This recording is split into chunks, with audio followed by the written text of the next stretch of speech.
Welcome to Truly Rotten Potatoes. This is Australia's hardest podcast, where every episode we watch one of the films from Wikipedia's list of films with a 0% critic rating on Rotten Tomatoes. We analyse them and we decide whether or not they deserve the moniker of Truly Rotten. I'm your host, Declan Shrub, and I am joined here by some of my commercial partners. Firstly, this episode is sponsored by Mr. Hayden Quinn. Yeah, look, it's good to be here and good to finally put my name and money where my mouth is. I'm really proud to be sponsoring this episode. If you want to check out my website, haydenquinn.com, I used to be a contestant on MasterChef. You can buy spatulas and, well, that's all I've delved into yet. But again, I'm really pleased to sort of move away from the hosting of this show because I was pretty sick of doing it and hopefully see some money come back into my pocket now. So cheers, Declan. Thanks, Hayden. And similarly, my surname is also Quinn, and no, it's not a coincidence. I am the brother of Hayden. Yeah, big move to step down as the host of Truly Rotten Potatoes, but just had to get my CD stacker collection up and running again. If you are interested, I've got many guitar-shaped CD stackers. I keep them at the top of the staircase, inexplicably. That's just where I keep them. They're on Gumtree. They're available. Also visit haydenquinn.com to find those and other great MasterChef related products. Yeah, that's good because I didn't know that we were hosting that on my website. No, yeah. So that's interesting. I talked to Joey about that. Okay. He sorted it out. Yeah, I didn't know you had Joey's number either. So this is all a bit of a surprise. Thanks, Morgan. Yeah. And hold on, what's that I hear? Is it an advertisement coming our way? Why, it's Mitch Gosling. Hidden host right here. Yeah, you tried to get rid of me last week because I didn't like that Eddie Murphy movie. But I'm back, baby. I'm back. I'm hawking John Hamm movies. I'm hawking hams for the man. Thanks, Mitch. We're glad that you weren't fired. In this episode, we will be talking about a film from 2009 called Stolen, aka Stolen Lives, with a leading performance from our man John Hamm from Mad Men. And aside from our commercial partners, we're also joined today by a very special guest. Some may know him from his part as half of the ARIA award-winning, multi-platinum, massive headlining electronic duo Peking Duk. Some may know him as the co-author of a children's book. Others may know him from his new musical endeavor, You're Only Great Always, or Y.O.G.A. But I think he's perhaps best known as the bass player in indie rock band with the Conway Brothers. This is a guy who's in every band except the Reubens. It's Reuben from Rubicon. Yeah. Welcome. Good intro, man. And it's well deserved. That was great. I'm feeling very special to have that. Thanks for having me on, guys. Thanks for coming on Australia's Toughest Podcast. We know that you're into the music stuff, but this is movies. This is a change of pace for a guy like you. So we've put you through the ringer. We've made you watch a movie no one's seen or heard of, and it stars John Hamm. I was wondering how the fuck did you find this? It's so good. Like, where does this whole concept come from? Well, Tell me. We have this list. It's a Wikipedia list, and that's our Bible. And it has every movie that got no positive reviews from critics. Every, major release. I think you have to have at least 20 proper reviews from critics. So you had to have at least, a proper cinematic release. And then we go through and we watch every single one. We've, decided on this hellhole. Wow. Yeah, there was a point last night where I was trying to play it, and I didn't have VLC updated, and I didn't know how to play it because QuickTime couldn't read the file. And then I decided, okay, I'll just rent it off iTunes or I'll rent it off Google Play.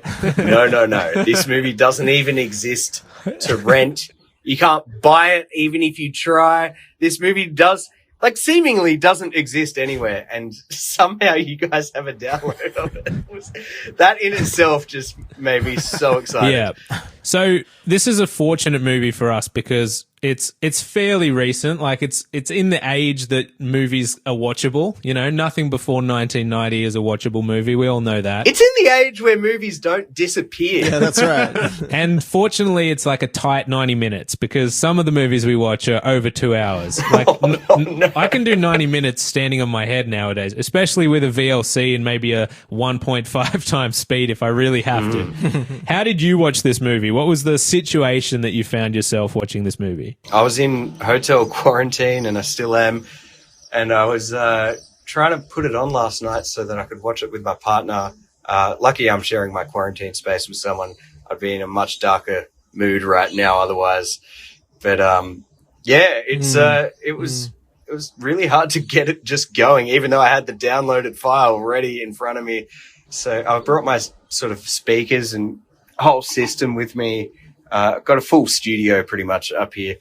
And so I just plugged it into that, and we've been watching movies off that. But yeah, it took a good 30 minutes of figuring things out before I was like, oh, VLC, I haven't used it in ages. You just got to update it, and it seemed to work after that. But by that stage, we kind of just wanted to go to sleep. So I've just watched it right now.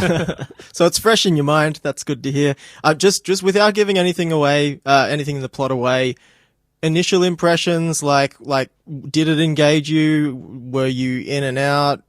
What did you think? I just can't believe an all-star cast like this. I know, that's what got me. Jessica Chastain, John Hamm, the Hamm Man himself, the Madman. Oh, God. And it just somehow doesn't exist. Don't forget James Van Der right. Beek, Dawson course, from Dawson's Dawson. Creek. Who could forget? Sorry, Mitch, did you have a way that you wanted to structure this episode? Yeah. I think because this movie, let's be honest, does not have a whole lot happening in it. It's pretty slow. Things sort of happen pretty slowly. I feel like we could go through the plot summary on Wikipedia, and just stop me if you've got something that you need to address. Well, I'll stop you because this wasn't run through me first. And as a sort of sponsor of the show now, I would have expected to see an email in my inbox like maybe at least 7 days prior to the recording. So I feel put out is basically where I'm coming from.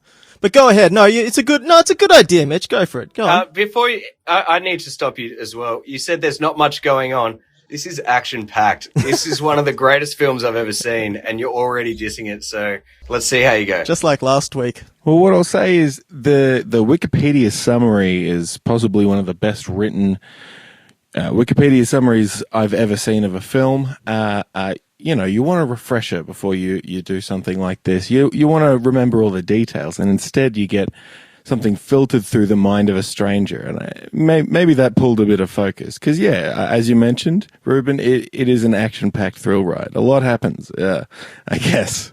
So I guess let's start with our main character, John Hamm. And we should say, this is John Hamm, not when he was like a nobody, not before he was famous. This is like 2 or 3 seasons into Mad Men. He's well known. He's not doing this like for the money or something. He's starring in this movie. This is one of his first big leading roles. And he has a bad haircut. He does have a bad That's the haircut. first thing I want to say. He really has does. a terrible haircut. And I think that's made so much clearer because his hair is always so on point in Mad Men, right? Like it's perfect Yeah. at all times. Well, this is his character, right? I mean, he gets into character based on how good or bad his hair is. It's the only way he was able to commit to this performance. Do you feel like maybe that was part of the intrigue to him? The reason he took the role was Yeah. he was like, I'll take it, but I'm not gelling my hair back. I'm not going through hair and makeup every day. But John, you can have any hair you want. You mean I can have bad hair? I can have bad hair. Is that what you're saying? What was the director's name again? That was like it sounded like it was John Cleese by the sounds of your impression. It was Anders Anderson. Okay. Anderson. Honestly, he looks like he was just kind of keen to ditch any kind of aspect of, hey, we've got a makeup artist, we're going to look after you. He was like, no, disheveled I'm really good at. You got to see my disheveled. That's right. Disheveled detective, that's my speciality. And he just looks like an idiot. Yeah. They're like, you're famous for being handsome. And he's like, what if we change So that? the basic No, sorry, Mitch, you were going through the wiki. Well, here's the thing. The first sentence is Tom Atkins Sr. is a police officer. No. That's not how we're starting this plot summary. That's fair. Let's at least give the context. So it's a kind of classic crime movie where John Hamm is a detective, but his young child son has been kidnapped, gone missing, probably been murdered. He's never found the body in 8 years. And, he's still, that you're still working, but you're you're traumatized, and so you're like not really paying attention at work, and you're expected to go on calls about other murders and things, but you only care about your own missing son.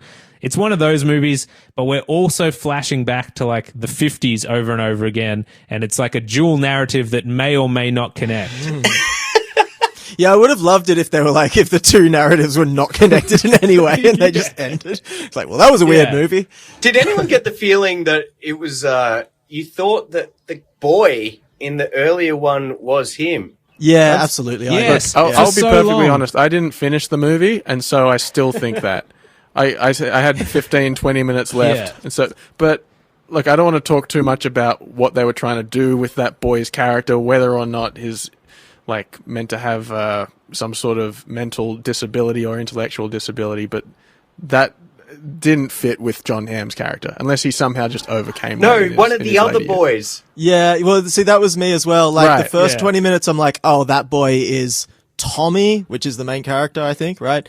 And then I was like, oh, wait, no, he's retarded. Yeah. It must be one of the other brothers. Yeah. And then I kept watching for another 20 minutes, and I'm like, hang on a second. No, but neither of the other brothers is called Tommy. Maybe he Yeah. changed his name. Wait a minute. If it was 50 years ago, that would make Tommy like 63. 70, 80 years No, old. it can't be. And then it all just fell apart for me. But it took me so long to put that together. Yeah. And I think that's the fault of the film. Yeah. I can't wait to see how these two stories link. This is going to be a real adventure. I was the same. I was sitting there with I take a couple notes just to remember the movie when we talk about it. And so I've got John Hamm's name, and then I'm like, we're flashing back to him as a child, and it's his dad with his brothers and stuff. And then as they keep naming the other brothers, I'm like, wait, which one's meant to be him? And about an hour in, you're like, okay, they're not him at all. It's a completely unrelated family from 60 years ago.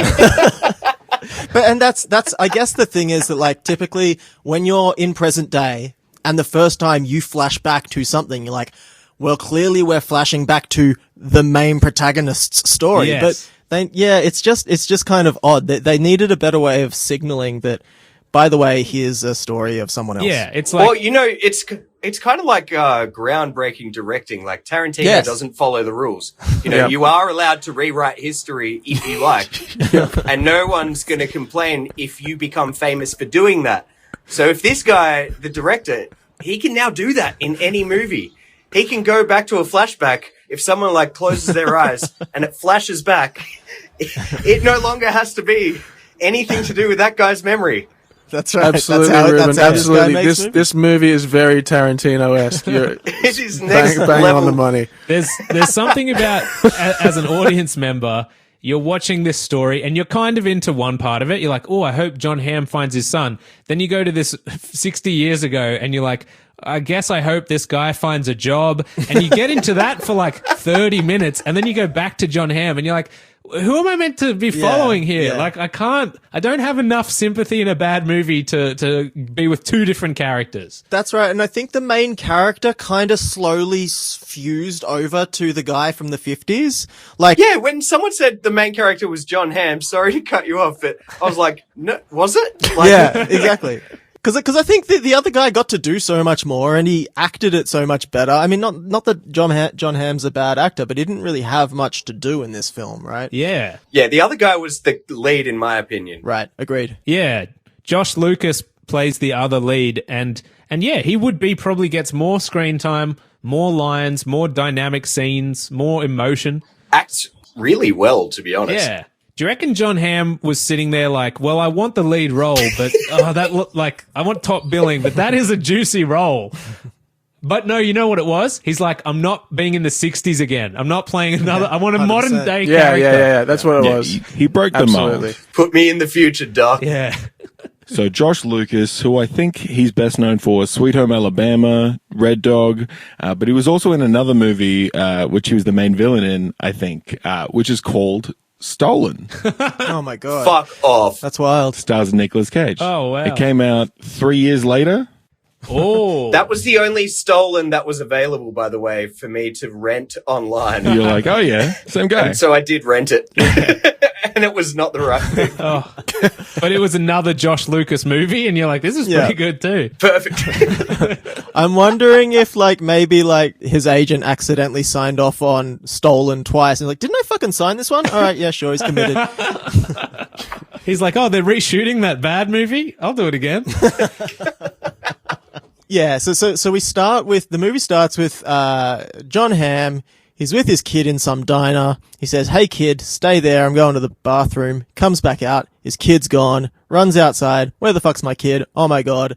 Yeah. That's the setup. So the kid says, I want to get a balloon. And he's like, how about you just sit there for a second? And for some reason he gets gifted this whistle as well, which is like an important item that comes back. That never made sense. Does John Hamm give the whistle to his kid, or does the lady at the diner give it to them? Yeah, man. Was it the same diner? I think so. Yeah, that comes, so it was a promotional thing for that diner then, a promotional whistle. It's the same diner. Yeah. So, and there was a scene where they went there. It was the same bar as well, right? Oh, that's right. Yes. That's right. Oh, there was actually a scene where John Hamm is at the bar and it pans down the bar, and then the characters from the 50s are at the other end of the bar. Yeah. Mid-shot. It changes color like mid-pan. That was really cool. Yeah. Oh, epic moments. Yeah. Tarantino-esque. That's when I started to, like, those kind of things make you definitely go, it's the same guy 50 years before. Yeah, exactly. But it wasn't. Yeah. So after his kid goes missing, it jumps to like 8 years later or something, right? Like and there's a lot of just like, you know, when you're dealing with trauma where you jog a lot, and your wife wants to connect with you, and she's even saying things like, maybe you should sign this death certificate and come to the terms with the fact that your son is your dead, response is, I'm going not just for a run. missing and still out there. Yeah, and then you just put those joggers on and you go for another run to, you know, jog off those demons, sweat them out. To run away from the pain, right? Absolutely. Yeah. They get a call, or John Hamm gets a call, and it's like some tradies have like uncovered this box while digging. And they go there, and it's a crime scene, and they found this body in this box of a child and this whistle, and it's like a kind of deformed skeleton. It's clearly been in there a long time. And John Hamm's like, maybe this is it. I've been looking for the body for 8 years of my son. Maybe this is it. And then immediately there's just a scene with this forensics person who's like, it's not your son. It's some other kid. He's been in there for 50 years. And how jarring was John Hamm's response? Yeah. He's just like, not emotional at all. We believe that he believes this is his kid, and he's just like, are you sure? You sure this isn't my kid? It looks just like my kid. He's got the whistle. And he's like, he's fine with it. Yeah. Like, he's obviously deeply fucked up about it, because he has to go for a run every time his wife brings it up. But then when he's faced with his dead son, he's like, this is my dead son. Yeah. All right.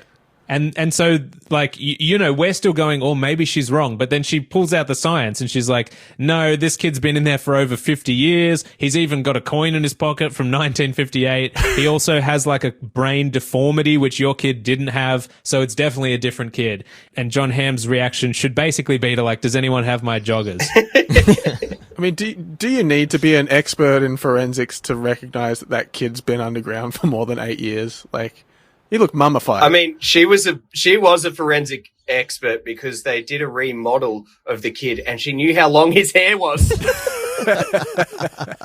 That was not cool. Is that? Yeah. That was like the funniest bit of the movie. She's just like recreated his face perfectly, pulls up a pinata head. Oh, yeah. That was John Hamm's best acting. He was like, this is incredible. Yeah. He was literally like, he was blown away by how good the model was. So realistic. Yeah. So that happens like an hour in, but I guess it's a point where they're trying to get the public to maybe say like, hey, does anyone know who this kid was that died 50 years ago? So yeah, they recreate the kid's head with like a model of actual like, yeah, a pinata kind of like cardboard model or something, and they show it on the news and stuff. You'd think nowadays they'd do like a awesome 3D digital like recreation of the face, but no, they're like holding up this pinata and being like, does anyone recognize this kid from 50 years ago? Which is just The same hair length and hairstyle. Yeah. And John Hamm should be like, oh, yeah, that's definitely not my son. I believe you now. There's also this like side plot that gets introduced at the same time where they found this body, where John Hamm starts going on about this old man in prison called like Rogiani or something. And they just throw a few lines out like, oh, he did a whole bunch of other murders that he's confessed to, but he's never confessed to your son's murder, and they never found his body. But John Hamm can't accept that. He's like, nah, there's no way. I know it was this guy. I have a feeling. I feel it in my bones. Yeah. So set that up fairly early. And concurrently, there's the storyline. We've now met down on his luck father, 3 boys. In the first scene that we're introduced to him, his wife hangs herself. Yeah. So that was a bit rough. I missed that. So then he's like, shit. And also he goes to the bank and says, hey, please let me keep my house even though I can't make any payments on it. And they say no. So it's all falling apart. His wife kills himself. He puts his 3 boys in a car and drives off to his sister's house. And they foreclose on the house. He goes to meet his sister, in the hope that she will look after his 3 boys while he goes out, gets a job, makes some money, and is able to provide for his kids eventually. Yeah. So I guess the problem is that his sister's husband is not very hospitable. Not a fan of retards. I wish you hadn't said that, but oh, really? Yes. Sorry, my bad. Yeah, Declan wanted that line. He was saving that one. So look, if someone's going to say it on the podcast, it's going to be me, right? Yeah. And I don't know if you guys have seen The Walking Dead, but that guy plays a pretty strong character in The Walking Dead. He's kind of like a redneck guy with literally red hair and a nice handlebar mustache. And basically he says like, we'll take 2 of the kids, but we can't take all 3. And then I think he literally says something insulting about, I don't want the stupid one or something like that. And it's unfortunate, but it means that our man in the 50s, Josh Lucas, has to take his one disabled child along with him. Oh, that's a much better way of describing him. Disabled. But you're just speaking in the parlance that they would have used in the 50s, right? You're just trying to get into that sort of 50s terminology. Yep. Okay. Yeah. To come to your defense a little bit, this is the way that they really do use this terminology a lot. Yeah. I think the thing that he actually called him in that he's like, I don't want the queer one. That's right. It was a very confusing thing. Because, a lot of these movies when they start, I'm trying to figure out why is this a 0%? And the subject matter, I was like, gotcha. I figured it out. People fucking hated this because, There's something kind of powerful about being able to say, I don't want the queer one, which is insulting to 2 different minorities in one. Yeah, well, this is the thing. The kid, I was expecting that the acting job from him was going to be really over the top. And there was an aspect of it where I was like, he's going a bit far. But then I was like, this kid is not really unmanageable. Yeah. Like, no one really... He just needed... No, he's just not a needed troublemaker. A little bit of extra support or something. Seemed fine. Yeah, not doing anything out of the ordinary. Like, the only thing I noticed was he said he won't flush the outhouse toilet. And then his dad was like, well, you can't flush it.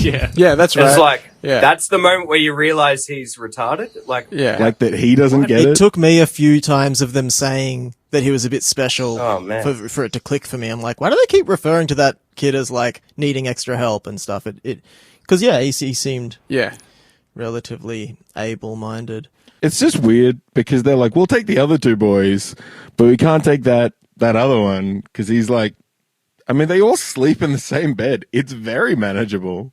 Yeah, he wasn't shown to be like a real handful. He was just like a very happy-go-lucky child. But maybe, I guess it's trying to illuminate a stigma or something from back then, right? Yeah. Anyway, look, I feel like we can fast forward through a bit of this story. Oh, before we fast forward, I just want to also say that the kid, though, is, I think, the family that he drops the kids off to, I think they all think the reason that his wife is hung herself is because of that kid. That's right. Yeah. And they do blame the husband a bit for it. They're kind of like, maybe she'd still be here. Yeah. And he obviously doesn't take that well. So this old dad, Josh Lucas, goes to a new town with his son in the car, and he goes to a gas station. He meets Morena Baccarin from Deadpool and Firefly and first season of Homeland.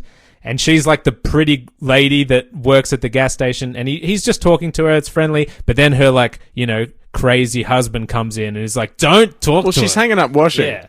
She's hanging up washing on the line, and then one of the sheets falls off, and he goes and picks it up, and then she goes, whoops, guess I'd better start all over now. It's like, you dropped one sheet. Come on. Is it really that big a deal? In the director's cut, she has OCD, so she takes it all down again and does it a second time. Yeah, that's right. She does 3 loops of the outhouse. Now, if you're married to like a very attractive woman, and I guess you'd say punching above your weight, are you also very insecure about it all the time? That if you see her even talking to another guy, you're like, you better get out of here or I'll kill you. Pulling a gun was so funny. I just did not see that coming at all. And when it happened, it just felt so outrageous. I loved it. It's my favorite part in the movie. Yeah. I mean, every scene with this couple, the affectionately mentioned as the sexy wife in the Wikipedia summary. Hi, sorry, I've just realized there's a bunch of people yelling my name from the other side of the door. I'm so sorry. Oh, God. Is there a fire? Is there a fire in I your don't house know. right now? I got to go check. Hold on, give me... What's up? Oh, One gee. sec. All right, cool. So it looks like the speaker I rigged up in Mitch's house has worked. We can continue on. Do you want to just mute his screen? Yeah, Mitch has ordered some food mid-podcast, which is always good audio. I love a meal update. What do you think's in there? Some sort of double bacon, beef and cheese and Traeger burger? Something like that? Definitely. Some sort of Sorry, pineapple guys. I'm really Yes. What sorry. you got there, Mitchy? I got like a bunch of burgers. We can pick up where you left off. Is there beef and bacon? Is there beef and bacon on that burger? Yeah, tell us what you got. I got a chicken hunger tamer. Hungry Jack's fried chicken is really doing me a service lately.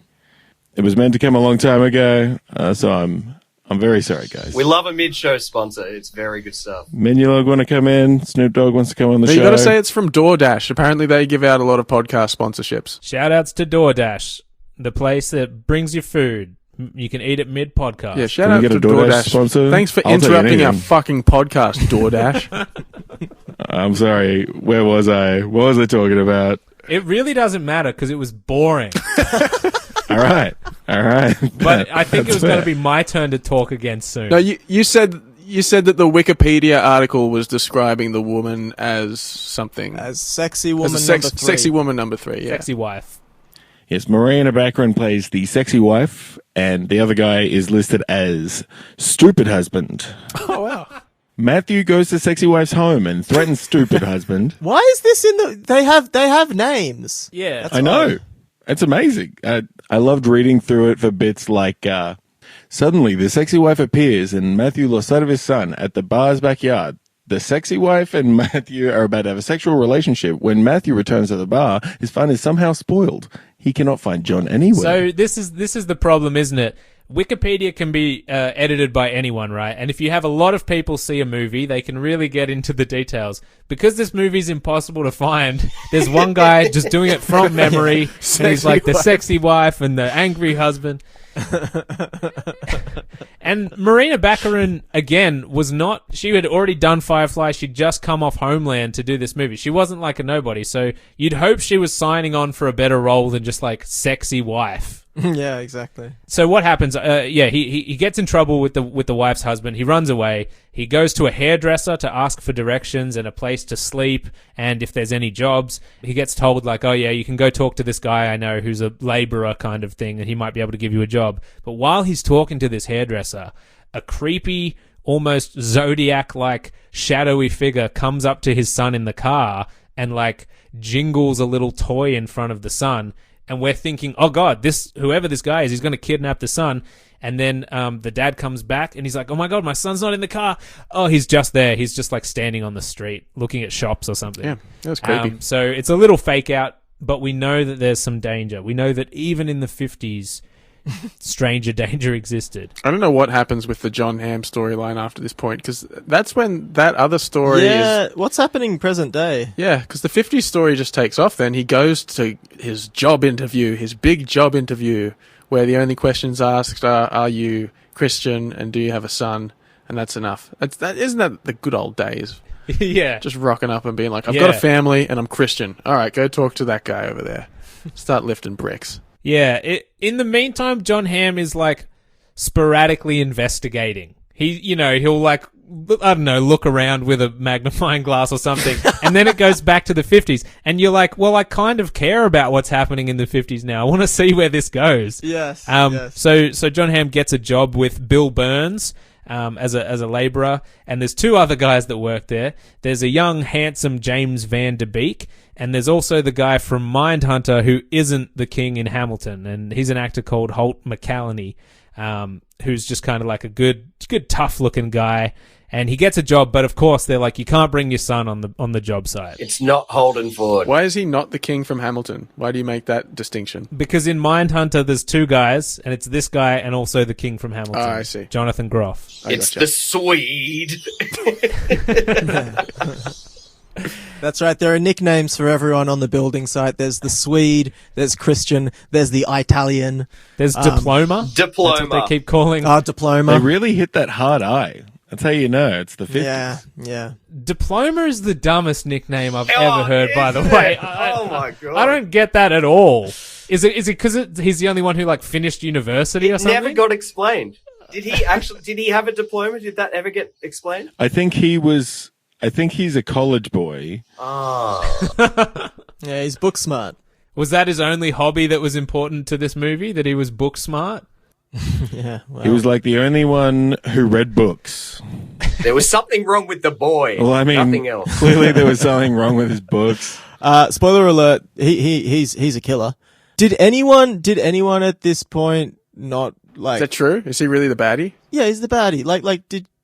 Was it supposed to be a surprise? Because I certainly was like, oh yeah, obviously he's the killer. Okay. Well, at this point, if we're jumping around, I mean, Reuben, did you have any suspicions? Was it a real whodunit? Yeah. We need to know. I'm not going to lie. I missed all the little signs, all the Easter eggs pointing to Dawson being the killer. But I just genuinely thought that it was going to be the, the Swede or the boss. I didn't see Diploma being the guy. And I thought the boss would have been like, hey, if he doesn't have a kid, then he can work. Oh, yeah. Yeah, right. And so we got to say, at some point, Josh Lucas's kid does go missing when he's like working on this job site, and he spends a week looking for the kid. Oh, yeah. And Dawson really helps him out, spends all night like walking around with the torch, and then at the end of this, it reveals that Dawson is the one like locking the body up into a box and like killing the guy. And until then, I thought it was going to be a story of Josh Lucas like having to kill his own kid to kind of move on in like a mercy killing kind of situation. Yeah. But no, it just turns out Dawson Creek himself is like an actual psychopathic child murderer for no reason. And not only that, but he'll murder your child and then hold your hand looking through the forest for it all night. Wow. Yeah. So let's walk through the bar scene. I think, you know what? It may just have been that he was one of the only other actors I knew. And so I was like, well, he must be the killer because I recognize him. It could have been as simple as that. So he facilitates some sort of murder at the bar by making sure that, what's her name? Sexy wife and Yeah, sexy wife. Rose, and then the main character, who's now the main character, John Hamm's no longer the main character. He facilitates their getting it on after making sure that the little boy gets in the back of the car. And then, is she in on it? Is it like a conspiracy theory? No. No. I guess she just really wants it. I mean, it did escalate very quickly. I didn't see it coming. Yeah, you guys know me. Like, I've had tons of sex with like all the same person, and I've never just like pushed a woman up against like a wood cabin wall and done it on the front porch. That's a new one, even for me. Well, I think the problem with her, and it's a problem with a lot of the female characters in these movies, is that she suffers from nymphomania, and it's a serious diagnosis that needs to be addressed and wasn't addressed back in the 50s. That's true. Really holds a mirror up to the 50s, doesn't it, this film? It's so good how, like, the bartender at the end, like, nothing's explained from him, but they pull him to the cop shop that night and he goes, nah. And then that's it. Yeah. I never even saw him. You never you don't understand his motivation. Like, why is he trying to cover this up? Yeah. I think he's just doesn't want anyone to know that the woman was at the bar because the husband's such a crazy guy. Yeah. So they're like, you were at the bar. You saw my kid there. Then what happened to him? And he's just like, I don't know, nothing. I didn't see nothing. I don't know what you're talking about. And then 5 seconds after that moment, Dawson is nailing the box. It's like no build up, no suspense. He's nailing the box after that scene. Yeah. I also like that they've got this harebrained scheme. So they're at the bar late at night. The father's like, I got to get my son home to sleep. James Van Der Beek is like, nah, you should stay. The sexy wife is here. Your answer to your problems is right in front of you. Just become friends with the sexy wife, and then she will babysit your kid forever. I don't know. So then he goes, he eventually does. He goes and has sex with her, and then he's like, wow, this was nice. We should do it again sometime. Maybe you could look after my kid. And she's like, yeah, I don't think so. And he's like, what the fuck? I just fucked you, bro. James Van Der Beek said she would look after my kid. Yeah. You know what he actually says? Yeah, he's like, that was great. We should do it again.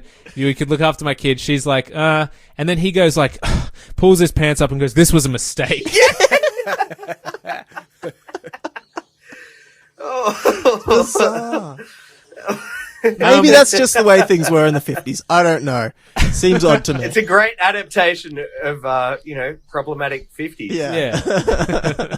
See, the problem with the James Van Der Beek big reveal is that I don't know if it's just that my screen is really bright, but I could see that it was James Van Der Beek when he was luring him in, and I was like, oh. Because in the shadows, right? Yeah. Diploma is a big problem. Well, you could also see, you could see when he first gave him the little toy in the car, and then at the end of that sequence, it shows the back of his head in the car.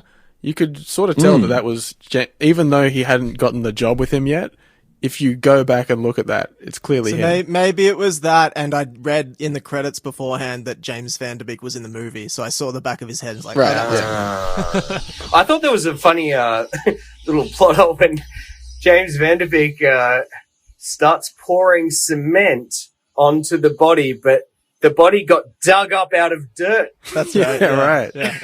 How did they find the body in dirt if he's poured cement over it? Like, Yeah. And Yeah, my brain was just trying to make sense of it. Like, well, is it just wet dirt or mud? I don't know. I work indoors. I don't know what I'm talking about. Concrete was invented in 1960, so yeah, probably. There you go. 2 It was years a later. Don Draper. He brought it in. when James Van Der Beek buried that, I guess it was almost in like a box that you hold a ventriloquist dummy in or something, wasn't it? It was like was it daytime or nighttime? I seem to remember it just like being daytime and him just doing it in the middle of the day on the job site, just being like, oh, I'm pouring some concrete on this area. Yeah. And no one being like, what's that box that you're putting in there first? It's a structural box. We need to put it there, otherwise the thing we're building. no, that's right. The Swede goes up to him and says, you need to do the cement now. Yeah. And then there's a box just in there. Yeah. Yeah. So I think the box connection is explained in the present day with the lady in the present day who, I'm sorry, she does not have a name. She's the forensics lady. She made the piñata head. Sexy forensic lady. I think she explains that it's the toy company, and that's the link to the bunny with the drum that all the older victims have. Yeah. Yeah. At least the two. Yeah. At Which least was 2 of the again, victims. it's like you got your whistles and then you got your bunny thing that gets melted. It's kind of the same thing. You don't really need both. Yeah, which totem was... that was so weird. What the fuck? What's even weirder about this is I'm trying to figure out what actually connects these 2 cases, because from the beginning, he's sure that it's the guy that killed his son. Yeah. Which is the worst plot thing when you're like, I'm pretty sure it's that old man who's in prison for admitting to all the child murders. He's admitted to everyone except for mine, but I'm pretty sure it's him. And they're like, well, no, because we never found a body and he never admitted to it. And guess what? It turns out, Morgan, it was the old man the whole time. Hamm was right. It was James Van Der Beek in old man makeup. Yeah. And he sits down with him and gets him to confess. So you're like, Hamm knew all along. He didn't have to find any clues or anything. He knew. So Van Der Beek was in old man makeup? Yeah. Yeah, it's good. Oh, shit. I gotta go back and watch this. It was really good. Just the crustiest James Van Der Beek you'll ever see. Yeah. Does he Oh, man, it was try to embody the physicality of an old man, or is he just? He's sitting Yeah. down. Oh, cool. So it doesn't do a lot of movement, but there's just something about like young people pretending to be old. Their voice is still too strong. Their eyes still blink too fast or something. You can never quite pull it off. I thought that everyone did a good job in this movie, and I thought he did okay at being an old man. What I just didn't understand, like if the whole movie's about finding his son's body, like they never found his son's body. No, they do find it at the end. They do. Wait, do they? They do. Yeah, right at the very end. They Oh, is this post at the very end. No. This is right before the Yeah, credits. right after the blooper reel. Basically, John Hamm. There's one last bit of the story that connects the two together. So John Hamm is advertising the model head for the kid in the 50s. Does anyone identify this body? An old man comes to the scene of the crime, and they take his number plate. Anyway, they end up talking to the two brothers of the young disabled boy who are now, old men. And they're kind of like, oh, we never really knew what happened. Our dad took our brother, and then I think he said that he went somewhere, like he lied to them about him dying and going missing because he felt so guilty, right? And then there was a woman who raised the two. She's in it, and also Jessica Chastain as 50s waitress also plays like old lady waitress who tells the story, and she tells. Hold on. Yeah. I think that the lady was the cousin because she had some dirt on her face. And her as a little girl also had dirt on her face. Okay. That's real. Yeah, I think you're right. Is it a birthmark? Yeah. Yeah. Because she seemed too young to be the aunt. Yeah, I think you're right. She was a cousin. Yeah. That's so funny. So John Hamm's meeting all these old people, and they're telling the story. I just couldn't understand why she had dirt on her face. Because it's the same girl. Yeah, direction. She's had it there since she was a little girl. Yeah. There was also a part where after Josh Lucas's son had went missing and he could never find him or anything, and he was distraught. He follows this dad and a young kid into an alley because he thinks the kid might be his from behind, has a similar hairstyle, and he like beats the shit out of the dad in the alley, grabs the kid, and then just has to do the old like, "Oh, you're not my son," and just runs away. He was that desperate. Is that what Hamm does? Do you say? No, that's the old man from back in the day. Oh, because there's a moment earlier on when it's the 4th of July and he's looking for his son at the diner and he's like, "Son, come back," and it's like it's not the son. So they've already used that trick. There's only so many times you can pull like a bowl cut kid hair and be like, "Oh no, you're not my son." Also, don't you know what your kid was wearing? Like you dressed them. And anyway, John Hamm meets all the oldies. They tell him the whole story that we've been seeing in the flashbacks. And this is where we finally learn is like right at the end, the cousin's like, he only had a couple of friends. One of them was this guy, Diploma. And it's young James Van Der Beek. And that's where John Hamm is like, oh my God, that's Roggiani or whatever. And so he's got the same tattoo. Yeah, he's in prison looking through a book of his own tattoos. Yeah, that was so weird. The book. Oh.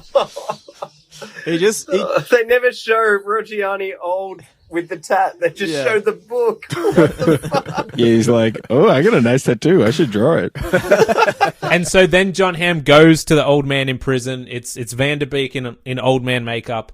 And he questions him about, like, where were you in spring of 1958? Which has got to be, like, I have no idea. That was half a century ago. But he knows where he was. And then he even says the horrible line, "Who cares? That retard's been dead and buried for 50 years. Like, why are you even asking about it?" kind of thing. And then, but that's actually a clue because John Hamm goes, "Who said anything about being retarded?" I'm sorry.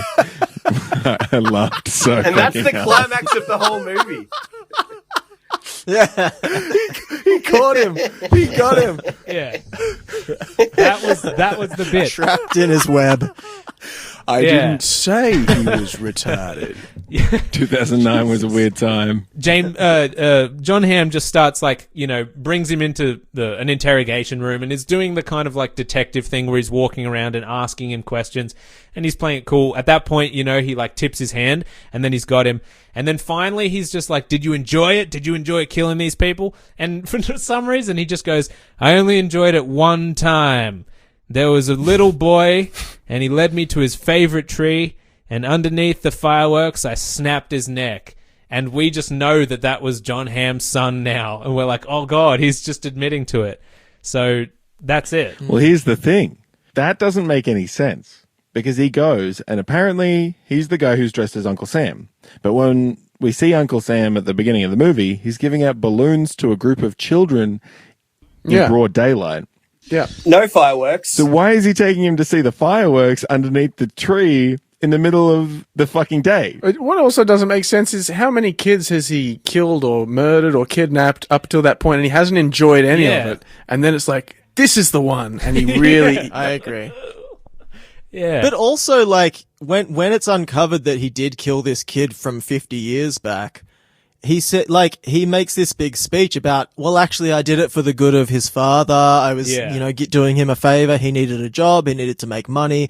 You know, this little kid was standing in his way. I was trying to do the right thing, which, I don't know, maybe that is a motive, but then it doesn't make sense that he goes and kills a bunch of other kids. Yeah, he really sells it like he was doing an altruistic thing or even, a bad-minded but good-intentioned thing. I was helping this guy out, so I killed his son, buried him in concrete, and I'm only now admitting to it. But it's quite heavily implied that he's admitted to other child murders in between, right, as well, because he's in prison for life. Yes. And so, does he know that John Hamm is looking for his son? Is it like part of the public thing that you're like, hey, that's that cop who lost his son? And is he taunting him, or is he just admitting to it now? They've met before, John Hamm's been in there and questioned him and pushed him, so he's like, this fuckwit again. So I think he sort of takes a bit of pleasure in being an asshole to John Hamm. And with that haircut, why wouldn't you? We don't get to see it, but we know that John Hamm must have regularly come to that prison and just been like, I know it was you, just admit it. And him being like, sorry, I got nothing to admit. Until now, when he finally admits to 2 extra murders. No interrogation. It's just he admits. It's so. Yeah, but the point is that he's like when he explains how he enjoyed it, he's like, I enjoyed doing it under this tree. Yeah, and that's how John Hamm knows that's where the son's body is. He goes to the tree, has a funeral. That's the end of the movie. Oh, okay. We haven't mentioned at all that John Hamm has a wife in this movie, who's played by an actress called Rhona Mitra. And I'm watching this movie, and I've seen her in a couple things. She was in Nip Tuck. She was in the good seasons of Nip Tuck. She was in Ali G. Yes, in the house. And yeah, she's English. She's doing a pretty good American accent in this. But I'm watching her, and I'm like, she reminds me so much of Kate Beckinsale, who's also English and just looks like her.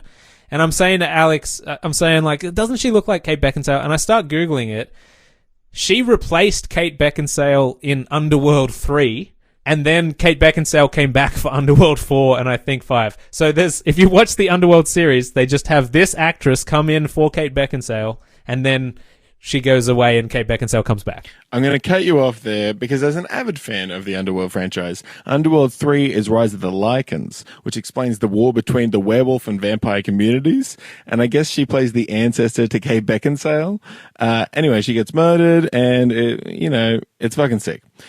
It's just like a bunch of wolf suits versus people in armor. It's the best movie you'll ever see.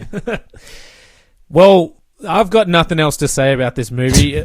Does anyone else? No. Yeah, does anyone have their top moments, Reuben? Look, I just think my favorite moment was when in the old days, what's his name? The lead actor of the Josh movie. Lucas? Josh Lucas. I think the movie, it's got a few plot holes and a few bits that don't make sense, but I'd say it was my favorite movie I've seen this year.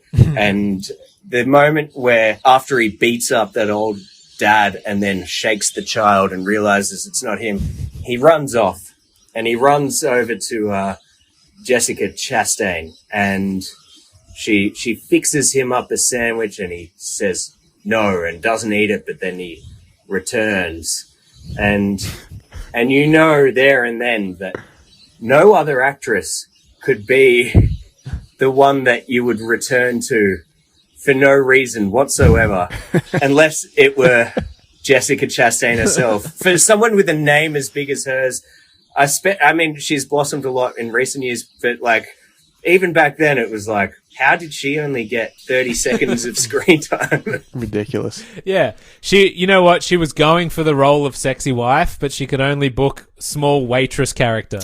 Caring and loving wife.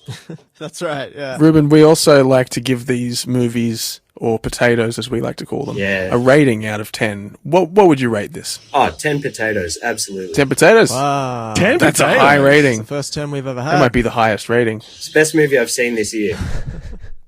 And we're quite late in the year as well. We're in October now. It's not... You know, I'm going to also add a big 10 glasses of Pinot Noir to that one because I recommend people watch it because it's got a film noir sense to it.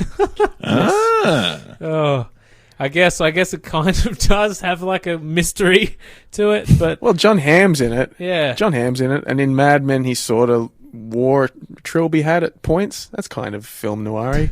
Actually, the game L.A. Noir has like 5 people from Mad Men in it. Now we're getting somewhere. Yeah. Finally. So what Reuben said isn't complete nonsense.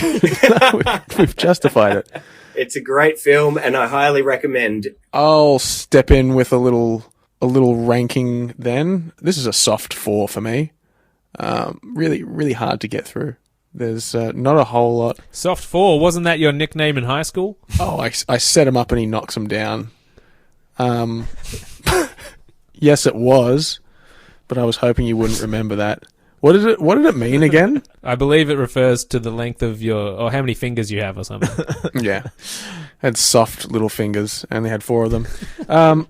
But yeah, not enough really transpired in this movie to call it a full story. There was like 2 or 3 things that happened. I mean, again, I didn't see the whole thing, and it sounds like I missed the best bits where James Van Der Beek is dressed up like an old man, and some real plot twists happen, it sounds like. Look, it's a story as old as time. I've already said it. It's a 4 out of 10. Hayden, what do you think? Yeah, surprisingly, I kind of liked this movie. I mean, I never take much pleasure in, it's always like, oh fuck, I have to sit down and watch another one of these things. And I still sort of wanted it to be over, but I don't know, it kind of left an impression on me, and I guess the old story, as old as the time that Morgan alluded to earlier, from the 50s, was sort of engaging, and I wanted to see where that went, and I did kind of want to see the 2 stories converge in some way. I don't know. I didn't think it was that bad, to be honest. I want to give it a 6. I mean, there are a bunch of dumb things about it, but you know, you can watch a dumb movie and really enjoy it, and I kind of enjoyed it. I have kids. It's hard to watch movies where kids go missing and they're stolen and stuff. Like, that always gets me. So I think maybe that's why I sort of like tuned into it a bit more. It's like it tugged at me a little bit. Also, John Hamm's very handsome, you know? So 6 out of 10. But he had that haircut. Yeah. The haircut's got to bring it down a point or 2, though, surely. All right, fine. 5. Yeah, my girlfriend did say he is very handsome just in the middle out of nowhere, and I was like, do I need to get my shotgun and fight this guy off? Just don't let her go out and hang the washing on the line. Yeah, no. Exactly. Yeah, a woman's place is not hanging the washing on the line. I actually quite enjoyed this movie to a certain extent. It was definitely watchable. One of the better ones. I know I've said that a lot lately, but we've watched some really tough slogs, and this one was quite high up. It didn't stick the landing. It didn't quite clearly show the 2 stories that they got connected too late, and they could have done some other things. But I appreciate what they were going for. I know that they were trying. I know that Anders Anderson was trying to get out of the embarrassment of his name and just create a work of art. And, you know, it was all well acted. It looked pretty nice. It was a solid movie, but it wasn't good. I can see why no one gave it a great rating, and that's why I give it a 5.2. I'd say it's a bad movie. You don't have to see it, but if you can be one of the rare people who can find a copy of it, just join the club and watch it. Heck yeah. Mitch? Yeah. I guess I'll round us out. Yeah, I pretty much agree with Hayden. Other than, you know, it didn't tug on my heartstrings, but, you know, I had fun. It was pretty much sitting at a 5 all the way through, but at the end, you know, I was laughing. So, It brings it to at least a 6. So yeah, it's a recommend. I don't think it's rotten to the point where I wouldn't take a big bite of that potato. It was great. I'm gonna hold your feet to the fire here, Mitch. What did you give 1,000 words? I don't know. I think a 2. Jesus. 3.5. 3.5. 3.5. You thought this was better than 1,000 words? Yeah, I had fun with this movie. And all the acting was good, right? I haven't seen 1,000 words, but What? is there a moment where someone takes his kid to a toilet and then someone pulls a shotgun on him? Like, this is filmmaking. It is reckless, and the filmmaker, Well, he exactly. clearly doesn't care about following trends that all other filmmakers have done. And I think he's trying new things, and he's, Yes. inspiring anyone to become a filmmaker, because Preach. Go off, King. you can have any rules you like. Plots aren't meant to make sense. So true. You know what? This was a memorable movie. And what about you, Reuben? What comes to your mind when I ask you, what's the most memorable gig you've played? The most memorable gig. Well, I guess it comes down to gigs that remind me of this movie, to be honest. And I remember once playing in Marimbula to around 4 people, and each of those 4 people, you could tell they were having a great time. So we ended up having a great time, and we danced and had the music as loud as we could go, and we jumped around and screamed, and it was weirdly pathetic, but in a really fun-loving way. And that's how I feel about this film. That's awesome. This movie reminded me of a gig we kind of did together back in the day, probably around the same time this movie was either being written or filmed, 2007, 2008. This is what you were searching for when you asked Reuben the question before. Oh, yeah, definitely. Well, Rubicon and Pleased to Jive You were going to play at the Civic Youth Centre. And do you remember this? They'd like double booked it or something. And so we all got there and they were just like, oh, we can't have you play. And supposedly you got very angry about it and were like up in the guy's face and we're just like, where are we meant to go? I've invited everyone to this, bro. Our drummer reckons that his dad had to kind of like prevent you guys from fighting these youth center workers. Youth centre workers, they're just trying to But I believe the resolution was, we must have just hit the Conway brothers' mum up, and we were just like, "Can we play in the garage?" And we moved the gig to like their garage and played like out to the open street, and moved all the people that were coming to the youth center just to this house. Wow, that is bringing on some good old memories. Yeah, look, when support workers don't give you what you want, you must fight them. 100%. 100%, bro. That's how it support goes. workers are scum, man. They're disgusting. Yeah, they're too protected. The whole community services sector is just a nonce. Full of corruption and abuse, and it's about time someone stood up to him. Damn straight. And look, maybe if the disability sector was around in the 1950s, then it wouldn't have panned out like it did for this young man. Yeah. Exactly. And Reuben, have you got any new music or anything that you want to plug coming up in the pipeline? Absolutely. Just dropped a new EP with Y.O.G.A about 2 weeks ago. There's 8 tracks on it. Sweet. And it's a fun time. Some spaghetti western clownish songs in there, and it's called You're Only Great Always Too. Nice. So the yoga music is it's the type of stuff you go to like a nightclub in Ibiza and you just rock out all night to it, isn't it? It's not quite. It's I don't know what it is. I'm still figuring that out, but it sounds like someone who's just been noodling and doodling and not trying to make sense out of anything. And I think this film that we just watched is going to it's going to resonate well with yoga fans.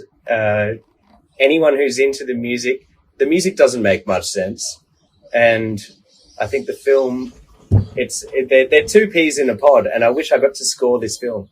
Oh wow!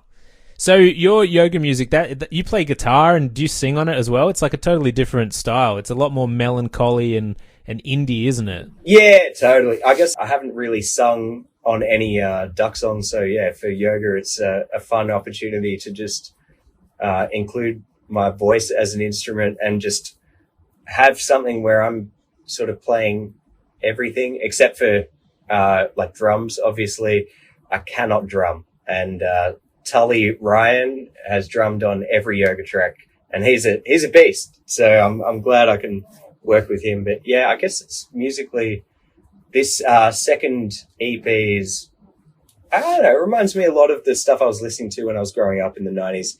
There's a bit of 90s grunge going on, quite a bit of it, and yeah, it's fun just having something which is different to all I've done for the last 10 years, which is just anthemic dance bangers, put your hands up, Ibiza. Hell yeah. All right. Well, thanks so much for coming on. It's been an absolute pleasure. You've been a great guest. You watched the movie. You finished the movie, which is always tough. There's a few hurdles to coming on this podcast. Number one, you got to agree to watch a horrible movie. Number two, you've got to figure out how to play it on some sort of media player, and then you have to finish it. And you jumped all three with absolute aplomb. So we applaud you here. Thank you. Yeah. Thank you so much. Thanks, Thank Reuben. you so much for having me. And I'll stand by my 10 bags of potatoes for this fucking film. It's, and a side of butter. It's worth it. 10 out of 10. That might be a first. Yeah, that literally is the first. Serious. You may be on the wrong show. Welcome to Truly Rotten Potatoes.